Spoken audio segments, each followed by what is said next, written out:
In 1995, ESPN Extreme Games, which would later be called One Extreme, greeted players with a pseudo 3D extreme sports racing and fighting experience full of flat, rudimentary 2D models that were creatively interspersed throughout each level. The game was simple and short, but it had a lot of personality, and the effort that went into it showed. It was a console launch game that I feel deserves some credit. Wasn't perfect, especially in regards to difficulty, but it was fun, and it had a whole bunch of Ladeller to offer.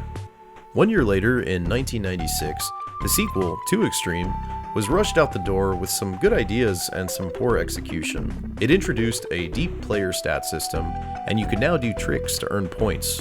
Unfortunately, the levels were ugly, the assets were copy and pasted to a criminal degree, and the engine under the hood still really didn't run well. In terms of control and overall playstyle, both titles thus far had felt like you were just playing one of these things that the older of us might remember. In the course of 1 year, between 1995 and 1996, both of these titles offered an inauthentic 3D experience. Jumped 3 whole years later, 3 Extreme is a punchy, kicky, tricky racing game from 1999 on PlayStation that fully encompasses the transition of the 90s into the 2000s. Do you like your air to be huge, your moves to be fat, and your tricks to be sick? Well, the back of the case promises these things. You can race on 70 real BMX bikes, skateboards, and inline skates featuring actual brand names. You can do a lot of tricks. The motion capture was performed by Andy McDonald, as well as a couple of other notables. You can unlock stuff, and there are 27 insane courses. This last thing is a blatant lie, as you will soon learn. 3 Extreme is the third entry in the Extreme series and the direct sequel to 2 Extreme, which had come out 3 years earlier in 1996. If you want to learn more about the series, the odd naming choices of each title, which came as a result of a licensing issue with ESPN, the Sony developer and publisher 989 Studios, aka 989 Sports, and a bunch of other stuff, I highly recommend watching my videos on the first 2 games, which I will link in the description. I want to love you, I want to hold you, I want to need you, and love you some more.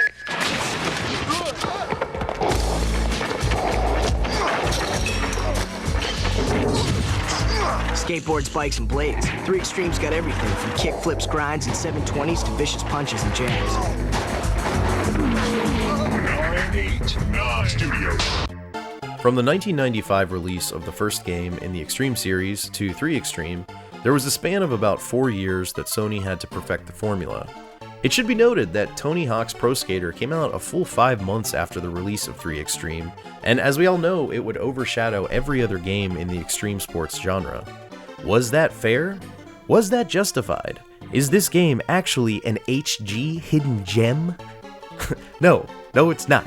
There's plenty to complain about here, but I'm gonna try my best to dig out the sweet, sweet marshmallows from that stale bowl of cereal. Let's play 3 Extreme. 989 Studios.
So, the band that just played in that intro is the American nu metal band known as Ultraspank.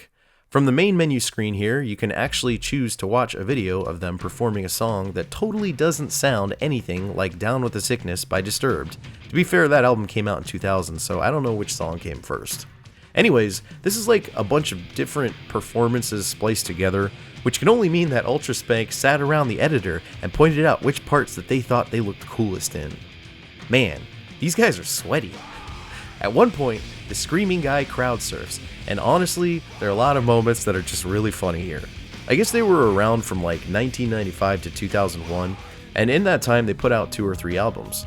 They did a couple of tracks for ATV Off-Road Fury on PS2, and from what I understand, they did all of the music here on 3 Extreme. During the full course of the game, I think there are only like 5 songs, which pretty much all sound like you would expect them to. However, I really dig the track they made for the menu music. So the game supports 2-player, but I'll just be playing by myself. The options menu looks like this. Save menu looks like that. You can play a full season with multiple stages. You can do exhibition, which is just an individual level. There is a time trial mode as well as freestyle. So, jumping into a season, we peruse the roster of players, each with varying percentages applied to 5 different stats. Right away, we can see that the deep system used in the previous game, 2 Extreme, has been scrapped, which is admittedly disappointing. I felt that that was a good addition. Also, do not confuse this guy for one of the fighting polygon characters from Smash Bros. It's just a placeholder for unlockable characters. After you pick your character, you can select the circuit and the track. Yep, there are 3 different circuits, Amateur, Pro-Am, and Pro, respectively containing 6, 8, and 10 tracks. Next, you pick your board/skates/bike that all feature 4 different stat attributes, and as you progress into each circuit, more of these will become available. You purchase each one using the points that you gain throughout the season by doing sweet tricks. Oh, and as a quick comparison for reference, 1 Extreme offered bikes, skates, skateboards, and luge of all things. 2 Extreme had bikes, skates, skateboards, and snowboards, and 3 Extreme cut the fat and went with the common denominator of bikes, skates, and skateboards. Well, there's also cars, but shh, that's for later. Right away, we can see that the flat assets from the previous titles have been scrapped, and the game has been fully rendered in 3D. Is that a good thing? Well, I think that depends on who you ask. It also depends on what gets put on the chopping block to make room for this change. And that really is the key point, because this game is very flat in detail compared to the other 2, particularly the first game. There are a few small pieces of eye candy here and there, but let's cover the fundamentals first. The controls have been changed around a bit, as well as some of the mechanics. You'll notice that the agility bar from the last game is now gone, which I think is totally fine because it rarely had any impact on the gameplay. And related to that, you do actually hold the X button to go this time around. Circle is now relegated to making sharper turns, and because squares jump, you'll end up awkwardly making a seesaw out of your thumb, with the X button being the pivot point. Triangle is still brake, and L2 and R2 are your attacks on either respective side. It usually takes like 3 hits to knock someone down, and if you're that someone, or you hit a gate or something, it takes a really long time to get back up. So when hitting ramps, if you time a jump properly, you can get way more air, which will allow you to do more tricks. Tricks are done with a number of button combinations that can all be found in the manual. Ah yes, I remember when Chad Muska created Trick 9, but he was really bad at Trick 4, you know? He really lost the championship with that one. You can also spin or flip in combination with the trick to get more points. This is cool, but it means that you have to be careful because there were often times when I wanted to compensate trajectory while in air by moving my dude to the left or right, but instead he would start a trick before hitting the ground and bail. One thing that this game got right, as opposed to 2 Extreme, which also featured tricks and a point system, is that there is actual incentive this time around to successfully perform tricks. Pulling off a bunch of cool moves during a race will determine whether or not you can afford a better board, or skate or bike, before the next level. This, I think, is one successive improvement that deserves to be pointed out about this title. The stats on each vehicle are significantly improved with each new purchase. On top of that, the boards, bikes, and skates are all real brands, like Santa Cruz, Toy Machine, Zero, Redline, Trek, K2, and so on and so forth. So that's neat. A major addition to 3 Extreme is the ability to grind on rails and certain lips. You gain points as you grind, and it's cool, I guess. It does not work well though. Jumping onto the rail to grind is very hit or miss, and there are so many times that the game just decides that, nah, you're not going to grind today. You basically have to hop well over the rail in almost like a perpendicular direction for the game to activate the grind magnets. It's awful and it messes up a lot. To make matters worse, when you don't successfully activate the grind, you end up hitting the rail like a wall, and in this game, if you so much as graze a wall for a millisecond, your speed decreases significantly. And that's not good, because much like the previous two titles, there is little to no forgiveness here. If you mess up even once, it's near impossible to catch up to even like 3rd place. Thankfully, the game is forgiving about this, because even during a season, you can restart a race as many times as you want without any sort of penalization. You just have to wait through this loading screen that reaches some top-tier aesthetic with www.989studios.com. More like www.1999.com. Speaking of which, check out this guy's Y2K shirt. What would an extreme game be without the colored gates? All 3 of them have them. Go through the gate, you get some points. Wow. Yellow gates yield the least, orange gates offer some more, and blue gates bestow the most. I have to say, the placement and composition of some of these, in combination with the grind rails, can get pretty creative.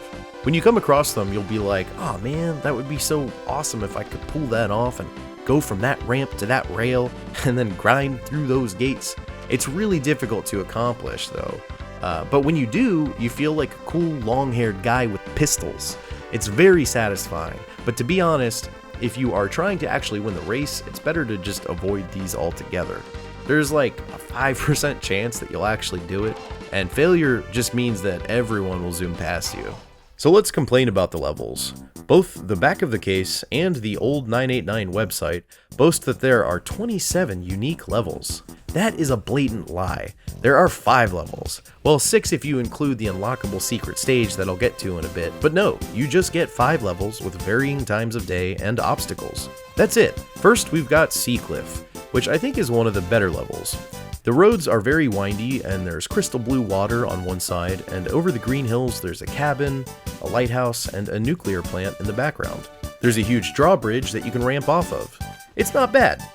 Next is the worst level, Arroyo Grande. Arroyo Grande. It takes place entirely in the Terminator 2 truck scene concrete draining system, and it's ugly. At most, you get a few dinky buildings in the background.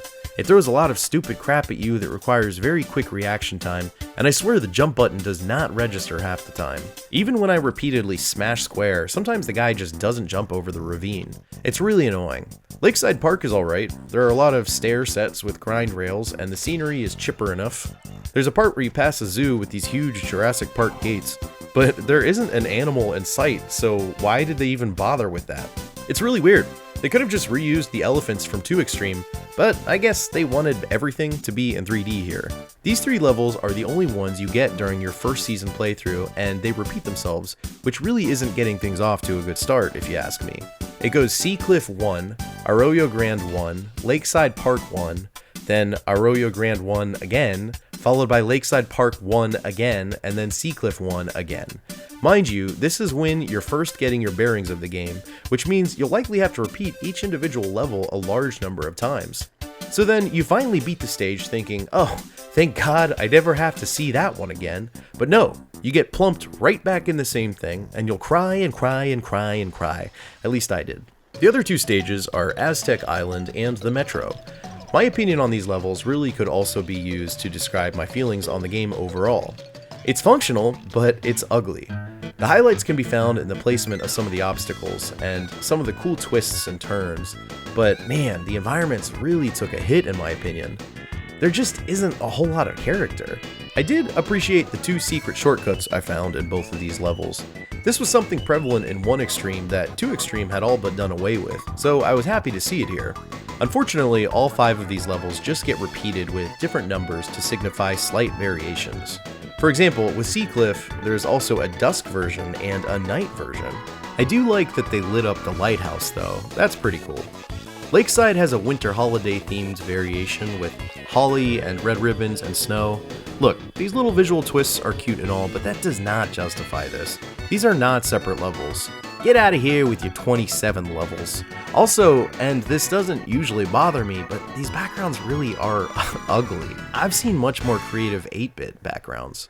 One visual aspect that 3 Extreme does have an abundance of is the in-game advertisements plastered all along the walls, which I'm sure you've noticed at this point. Obviously, you have the hardware brands that are involved, but you'll also find Billabong, Levi, and its very late 90s display of the entire URL, and Slim Jim. Slim Jim was all over this game's marketing. There was a 989 Studios Slim Jim demo disc, which I can only assume was something that you sent away for using a proof of Slim Jim purchase or something. I don't know. Anyways, it has a playable demo that throws you right into the worst level of the game, and there's also a short behind-the-scenes video with footage of the motion capture process and some interviews with the staff. You've also got Andy McDonald making this hilarious joke. Just came from the sickest ping pong tournament, dude. Crazy, ping pong balls everywhere, dude. It was nuts. I was just watching it, I got worked. There was even a 3 Extreme Slim Jim Coleman brand cooler thermos jug thing available in stores like 7-Eleven back in 1999, and you better believe that I found one online and bought it. It was for research, but what do I do with it now?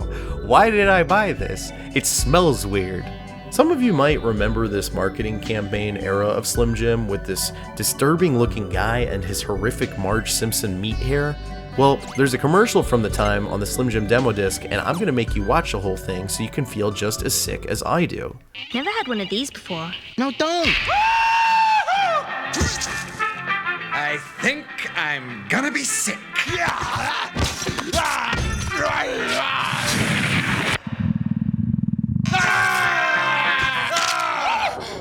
Ladies!